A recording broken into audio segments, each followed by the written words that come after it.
Muy bien, como le dije, tengo el gran gusto de presentarles el día de hoy acá en Buenas Noches al presidente de la Comisión de la Verdad y Reconciliación, al doctor Salomón Lerner Febres, justamente en la fecha en la cual se cumplen 10 años de la presentación de este informe. Doctor Lerner, buenas noches, muchas gracias por venir.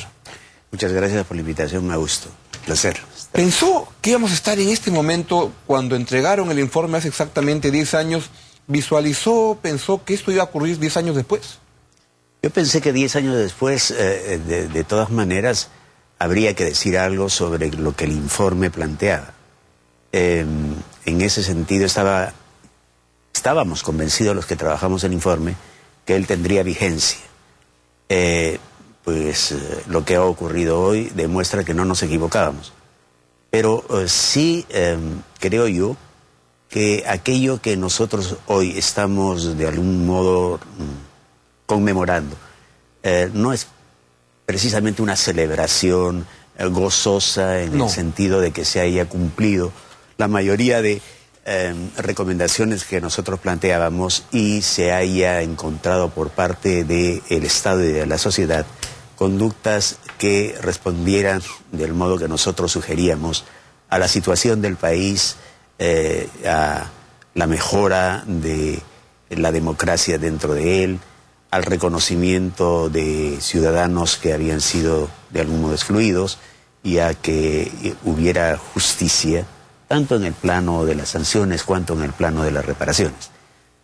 No se puede decir que no se haya avanzado algo, pero no aquello que luego de 10 años se podría esperar de gobiernos democráticos que entienden que son necesarios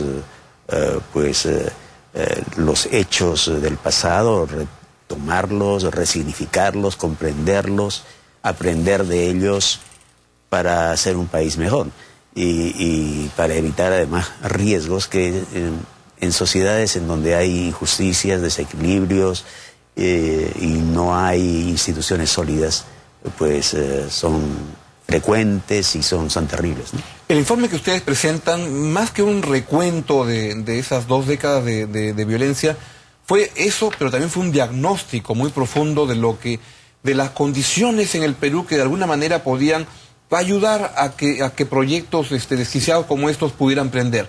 Si lo pudiera resumir, y se lo pido porque hay mucha gente que es muy joven y que esto lo tiene un recuerdo muy vago de lo que pasó, y ya 10 años también es un montón de tiempo. Es verdad, es verdad. Nos estamos poniendo viejos.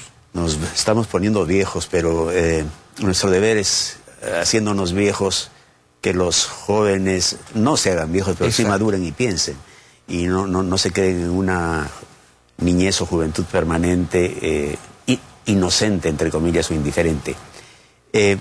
Mira, lo que yo te podría decir es que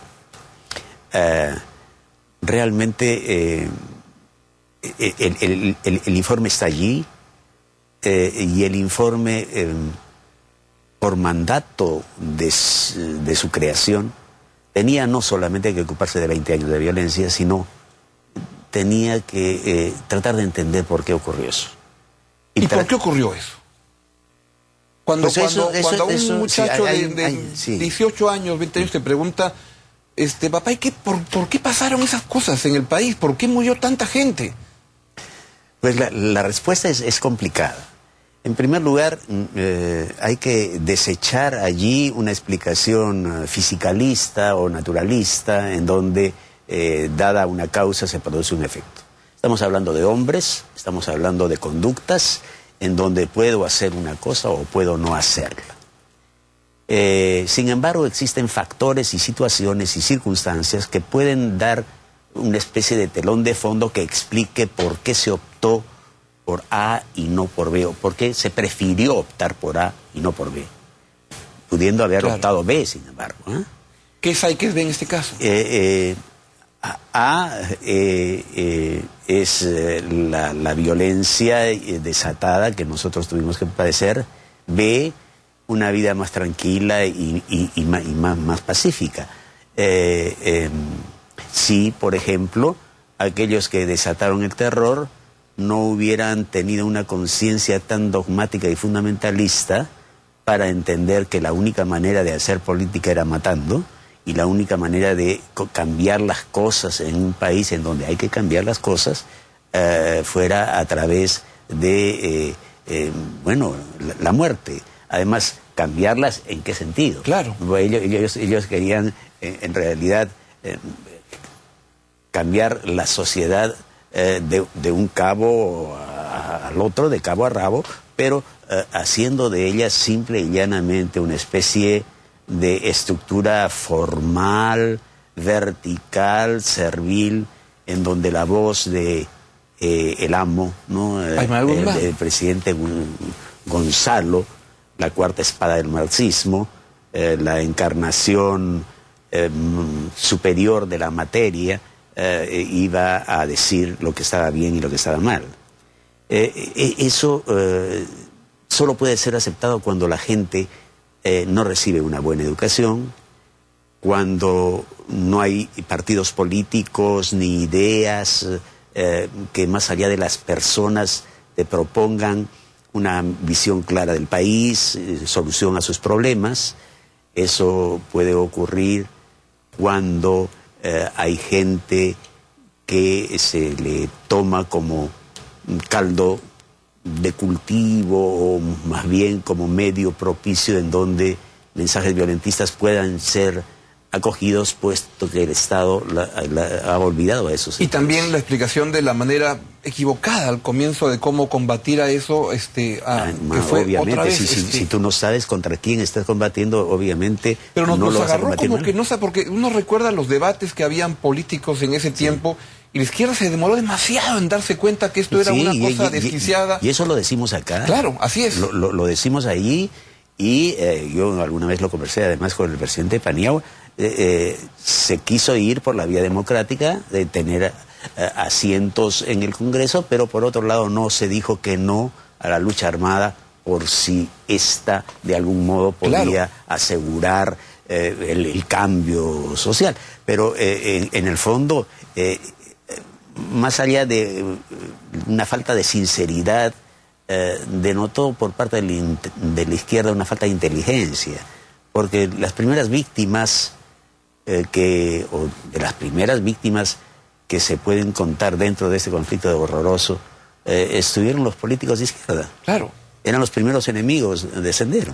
Pero también fueron el sistema político que al final le dijo a la Fuerza Armada, a ver, mira tú cómo me arreglas el tema y yo me olvido de esto. ¿Pero qué sistema político? Claro. ¿Qué sistema político? Salomón, quiero profundizar en eso, pero vamos un ratito a la Plaza San Martín que está cantando Magali Solier en este momento entrando. Claro. Vamos con Magali Solier, adelante.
Cuando ves esto, piensas que es un país que esas cosas tampoco habían antes muy profusamente. Y lo veo como signos positivos de que el informe ayudó a cambiar un poco el país, no tanto como se hubiera esperado. ¿Crees eso? Es verdad. Es que no hemos encontrado una respuesta política y de las instituciones, si quieres, tradicionales. Sin embargo, la cultura del país, expresada en el arte, en la plástica, en la música, en la narrativa, en el cine. Claro. Allí tú ves que no se trata simplemente de un tema de moda, y en 10 años se puede hablar de moda, sino de un compromiso de los jóvenes creadores con una realidad que necesita ser dicha de muchos modos para que sea cabalmente entendida. No solo en términos, si quieres, de un reporte o en términos de una narrativa, en términos objetivos de lugares, de números, sino hablando, en fin, de sentimientos, de visiones de mundo que compartimos, que pueden ser distintas, pero que finalmente nos coloca a todos en el deber de dialogar porque ocupamos un mismo país y en ese sentido debemos ser pues solidarios y debemos ser reconocidos como iguales. ¿Dirás que por ahí está el principal logro que tuvo este informe? Yo creo que es un logro muy importante. Sin duda.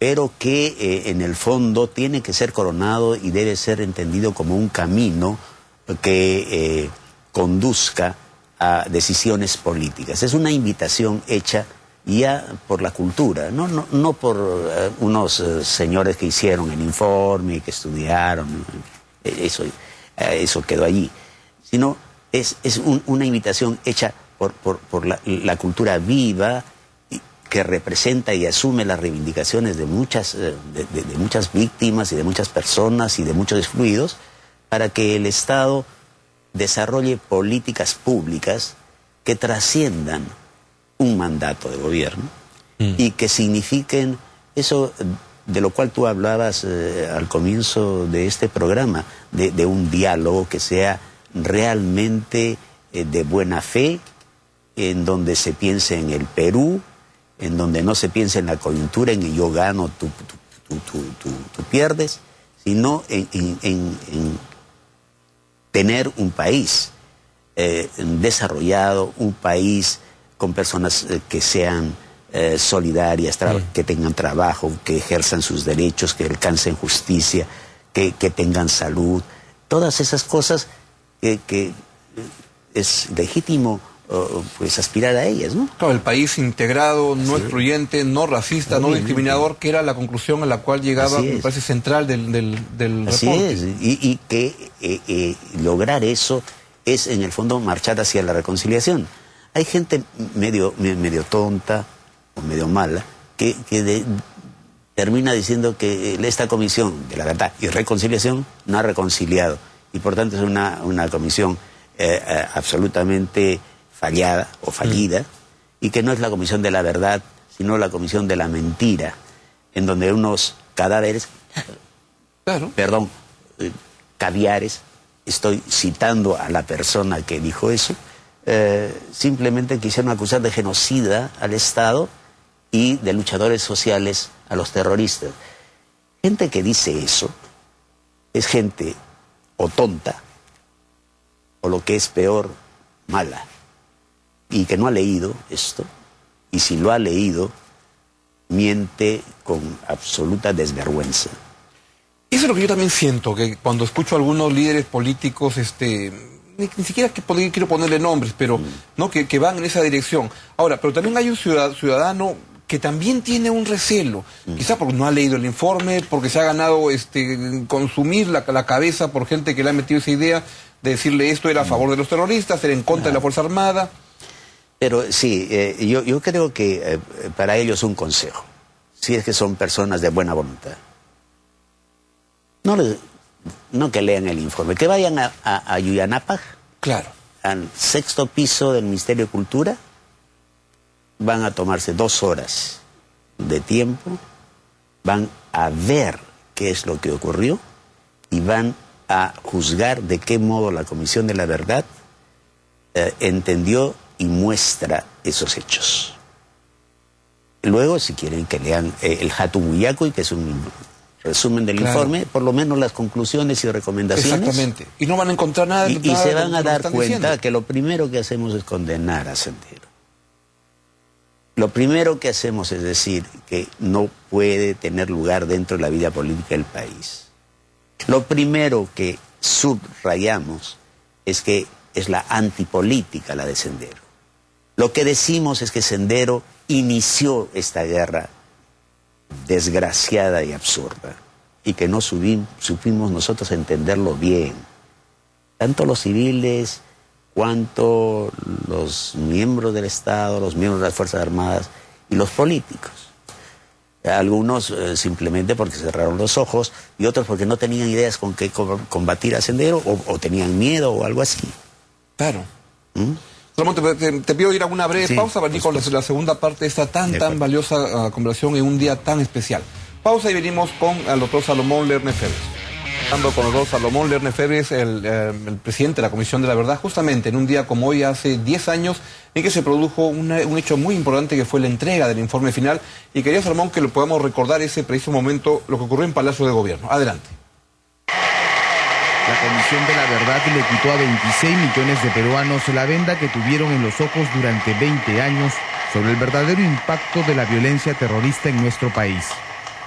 La Comisión ha encontrado que la cifra más probable de víctimas fatales en esos 20 años supera los 69.000 peruanos y peruanas muertos o desaparecidos a manos de las organizaciones subversivas o por obra de agentes del Estado.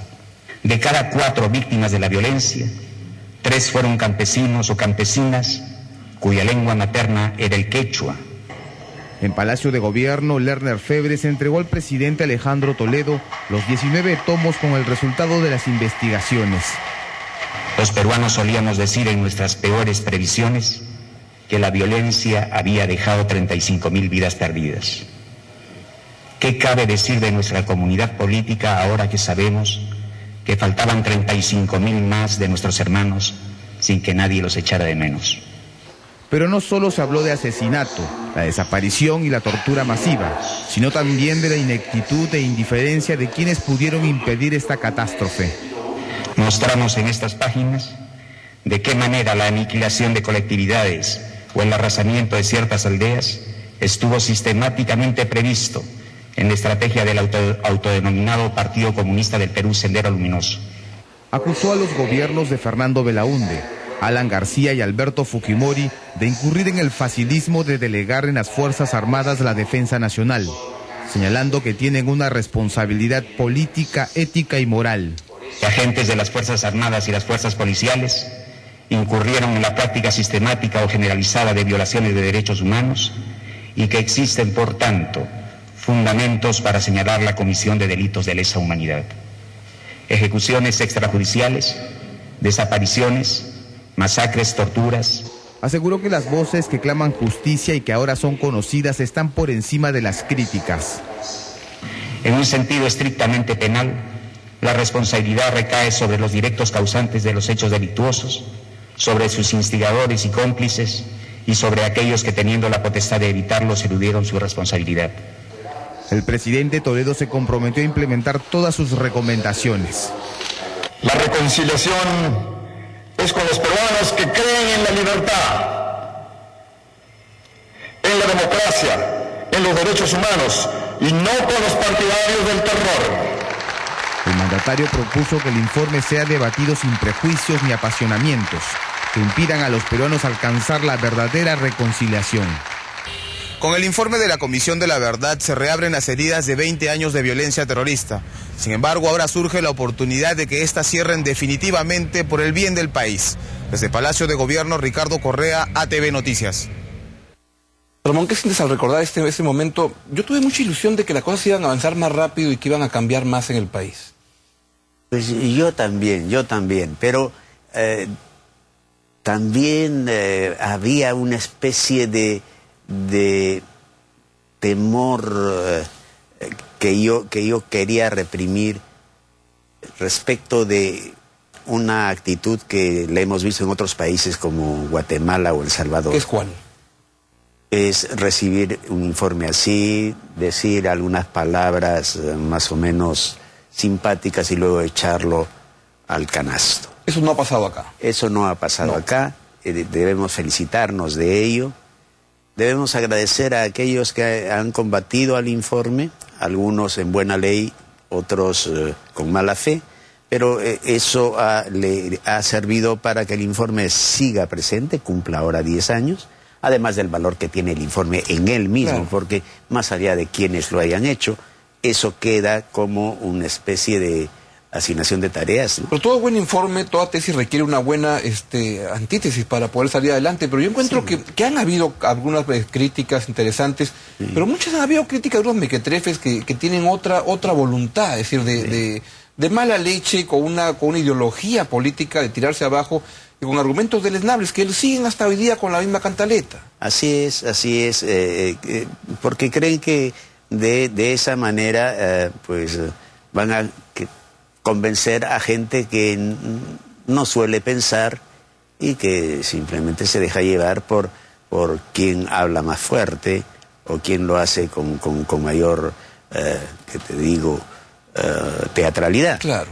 Pero creo que son cada vez más las personas, y especialmente los jóvenes, a pesar de que no han tenido la ocasión de que en los planes educativos pueda entregárseles el contenido del informe, estos jóvenes, por lo menos llegando a la universidad, solicitan saber, visitan por su cuenta Yuyanapa y han constituido asociaciones de jóvenes por la memoria, por la verdad, y están en un camino, si quieres, que es, claro, el de la realización personal y el triunfo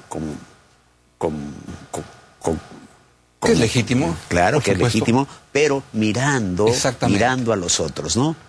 No un triunfo que es mío, para mí, y a pesar de los otros o encima de los otros, sino viéndolos como hermanos y de una manera solidaria y tratando de sacar adelante pues la sociedad, porque si no, salir adelante uno solo no... Y eso puede tener que ver con la convicción que hay hoy día en el país, extendida, casi generalizada, de que el crecimiento es importante, pero sin inclusión no sirve para nada, y que el país, para que sea viable, tiene que ser inclusivo, porque si no, no vas a poder ni siquiera disfrutar de la plata que ganas. Es verdad eso, y yo creo que habría que preguntarse, desde el punto de vista de las ideas, cuál es un factor importante que determinó el triunfo electoral del actual presidente. Exactamente, es eso. El reclamo y yo siento que ahí había el reclamo de cumplir lo que el informe le estaba diciendo al país 10 años antes. Yo creo que sí, ¿Cuál es la principal crítica que tú has escuchado en estos 10 años al informe? La que has dicho, esto me interesa mucho. Pues mira, quizás el no haber puesto en claro desde un comienzo, pero por más que lo hubiéramos hecho, yo creo que no hubiéramos logrado resultados, de que entendiera la población afectada que nosotros estábamos para escucharlos, para defenderlos, pero que no estaba en nuestras manos, porque ese informe no era vinculante y nuestro mandato era limitado. No estaba en nuestras manos repararlos, ni cambiar la situación de las instituciones en el país. Entonces, a veces a mí personalmente me duele el que gente que ha sufrido mucho y que dio sus testimonios se sientan defraudados por un informe que de una manera muy sencilla, muy simple, entienden ellos, no ha reconciliado al país ni se les ha hecho justicia. Y claro, es difícil que ellos entiendan que nosotros no podíamos hacer justicia. Entregamos algunos casos para ser judicializados, planteamos incluso una ley con articulado para la creación de un Consejo Nacional de Reconciliación con plazo determinado para hacer las reparaciones, para desarrollar también el plan antropológico forense, que es una gran ausencia, porque hay más de 15.000 fosas. 15.000 desaparecidos. Sí, 15.400 fosas. Sí. Y allí no se ha avanzado, ¿no? Entonces, sí, es eso. Y nada, de pronto el no haber podido, no haber tenido tiempo para ir más lejos, para llegar más cerca a las gentes, para que nos contaran cosas. Hay muchos que callaban. Era una época también de mucho miedo, ¿no? Mucho miedo en el sentido de la vendetta que podría ejercer Sendero o del lado de las Fuerzas Armadas. Armadas. ¿A qué época te refieres ahí? Cuando se preparaba este informe? En donde nosotros empezamos a pedir testimonios. Todavía había, sí, claro, había temor. Entonces hubo gente que cayó. Hubo gente que cayó a veces por ese temor, a veces por una dignidad que yo entiendo, especialmente en el caso de las mujeres violadas, ¿no? Su propia pudor y su buen nombre, de alguna manera ellos lo veían amenazado, y otros lugares muy alejados del país a donde no podíamos llegar, porque esto ha ocurrido pues en sitios bien abandonados por el Estado y por la mano de Dios, ¿no? Claro. ¿Qué deberíamos hacer en el país ahora con este informe? Es decir, cosas como las que hacen en el instituto que dirige de Derechos Humanos de la Católica, sí, el lugar de la memoria, es decir, ¿qué hacer con este informe? ¿Cómo avanzar con él? ¿Cómo seguir profundizando en lo que pues inició? Yo creo, mira, Augusto, es invitando a leerlo y entregándolo de un modo alternativo. Es decir, volcarlo en las lenguas quechua, aymara, asháninca, pero a presentarlo quizás de una manera más gráfica, de una manera más imaginativa, que llegue más y pues pueda ser comprendida mejor por aquellos que lo van a leer y van a encontrar allí su propia historia. Y respecto de los propios alumnos y jóvenes de las ciudades, el también hacerles llegar esto en una forma te diría, de historieta, de cómic o algo así. Claro, que llegue más fácilmente. Que llegue, ¿no? más fácilmente, y contar con el apoyo, obviamente, del Estado y del Ministerio de Educación, para que ya no se siga con esa cantaleta de que si se coloca algo del informe final en un texto escolar, eso significa que se está trabajando en la apología del terrorismo, porque así se dijo. Ahora, pero ahí de repente es un poco como ya hay gente que no quiere ser convencida, no quiere escuchar y que sabe a qué cosa va, y esos están en una carrera distinta, ¿no? Sí, claro. Es más llegar al ciudadano que es el que se puede confundir más fácilmente. Es verdad. Yo creo que estos lugares de memoria, este camino de las artes plásticas y también de la literatura y del cine, pueden tocar ciertos sectores de la sensibilidad de las gentes, que lleve a que la inteligencia se abra. Yo no he visto aún, por desgracia, sigo siendo.